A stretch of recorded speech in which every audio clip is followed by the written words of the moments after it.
Hello guys, mga kabayan ko, magandang araw. Mutabi na punta sa kahanginan o social media.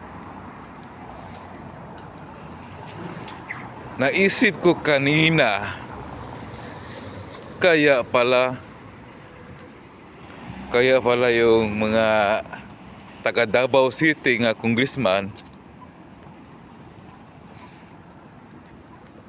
sila si Ungab, mga kamag-anak ng Duterte. Kaya pala takot sila magkurakot, takot sila maggawa ng kasalanan. Alam nyo guys, ang Davao City, yun lang ang Davao nga maglitson ng buhaya. Baka lilitsunin sila pag mangurakot. Wala kang na sabang city sa Pilipinas, sabang lugar sa Pilipinas maglitson ng buhaya. Di ba Davao City? At yung mga buhaya kinukulo kay para litsunin. Patay kayo mga nasa congressman, sa representative. Doon kayo huwag na lang kayong pasyal-pasyal sa kuwan.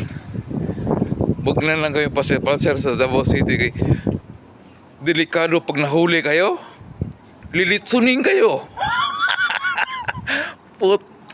Pag litsunin nyo, ang taba-taba pa naman. Patay tayo.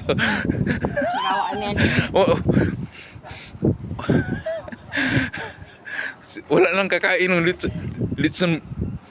litson buhaya sa Davao pag kayo na litson. Puro taba na kayo eh. At saka baka wag lang kayo pasil-pasil sa Davao. Yun lang ako sigurado kayong litsunin kayo doon, mga congressman. Patay tayo pag nalitsong kayo. Iwan ko lang, mabinta ba yung litson nyo pag nalitsong kayo? Okay, please subscribe my YouTube channel.